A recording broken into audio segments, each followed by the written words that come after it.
Oh oh oh, joyeux amis et amoureux de la balle à couture. C'est le J qui va vous conter une histoire aujourd'hui du calendrier de l'Avent pour une nouvelle case. Et vous savez, chaque année, on a toujours la même excitation d'ouvrir les chocolats. Et parfois, on tombe sur un chocolat que nous aimons chaque année et toute l'année. Eh bien, aujourd'hui, je vais vous conter l'histoire de Bobby Bonilla, qui est plus souvent connu sur le joueur qui touche encore plus d'1 million de dollars tous les 1er juillet. Installez-vous confortablement, je vais vous conter l'histoire de Bobby Bonilla. Roberto Martin Antonio Bonilla, né le 23 février 1963 dans le Bronx à New York, est de descendance portoricaine. Il joue 16 saisons en MLB de 86 à 2001. De 92 à 94, Bobby Bonilla est le joueur le mieux rémunéré du baseball et de son équipe avec les New York Mets, qui le paient plus de 6 millions de dollars par année. Mais revenons sur ses débuts de carrière et sur sa carrière entière. Après 5 ans dans les mineurs, avec les clubs des affiliés des Pirates de Pittsburgh, Bonilla est sérieusement blessé à la cheville lors d'une collision dans le champ extérieur. Une promotion vers les majeurs semble compromise. En 85, Bonilla est abandonné par les Pirates de Pittsburgh, mais il est réclamé par les White Sox de Chicago dans la fameuse Rule 5. À Chicago, il fait ses débuts en MLB le 9 avril 86 et dispute 75 matchs.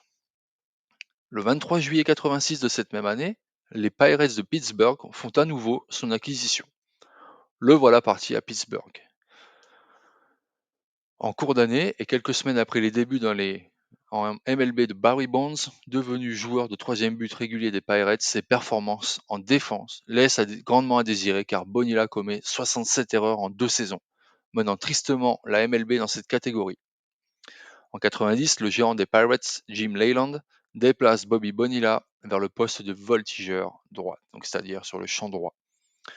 Barry Bonds et Bobby Bonilla sont les vedettes qui transforment une franchise moribonde dans les années 80, mais en font une des meilleures de MLB au tournant de la décennie suivante. Les années 90 et 91, les Pirates sont champions de la division Est de la Ligue nationale et frappent à la porte des World Series en subissant malheureusement l'élimination à chaque fois. Et sur la série donc de Championship Series. En 5 saisons et demie jouées avec Pittsburgh, de 86 à 91, Bonilla compile 870 coups sûrs, 114 home runs en 843 matchs avec 500 points produits. Une sommité dans ce poste de troisième but offensif de la Ligue nationale. Les contraintes financières des Pirates de Pittsburgh empêchent de garder Barry Bonds et Bobby Bonilla lorsque ceux-ci accèdent au statut d'agent libre.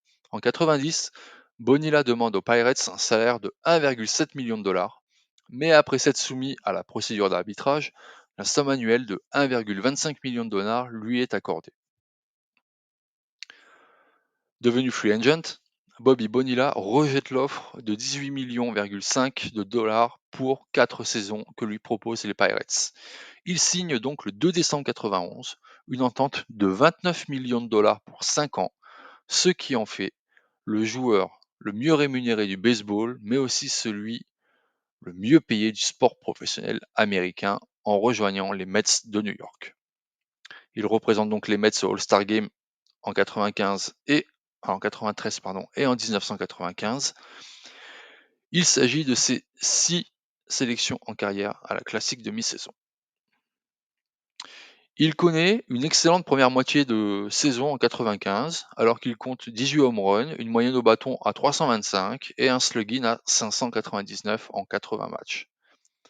Mais le reste de l'équipe ne joue pas aussi bien et les Mets sont coulés à 21 matchs et demi du premier rang de leur division le 28 juillet, lorsqu'ils décident d'échanger Bonilla aux Baltimore Orioles.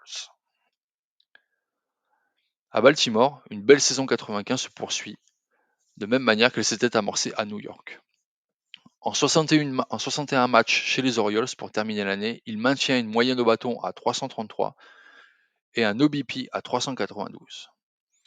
Son année 95 se termine avec 28 home runs, 99 RBI pour 141 matchs joués, avec une moyenne au bâton de 329, qui est la meilleure de sa carrière.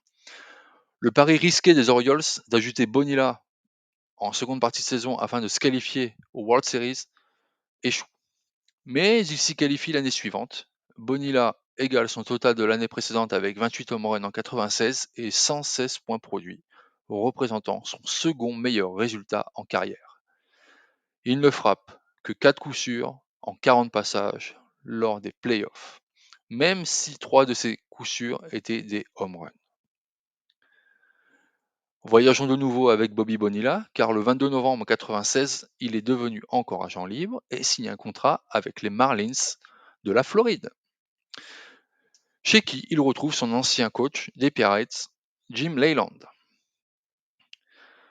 Après une bonne saison 97 où il mène les Marlins pour la moyenne de bâton, donc 297, il fait partie du club qui sont champions lors de la World Series 1997.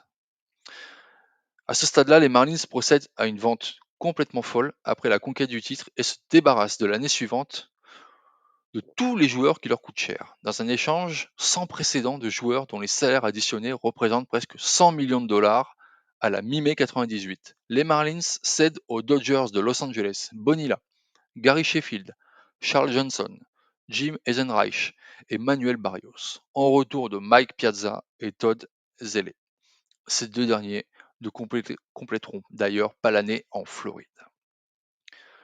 Nous voilà sur la côte ouest, et Bonilla conclut la saison 98 chez les Dodgers. Les choses se passent plutôt mal, Bonilla critiquant le gérant David Johnson et les Dodgers lui préférant de toute façon un jeune troisième but et futur joueur étoilé, Adrian Beltre.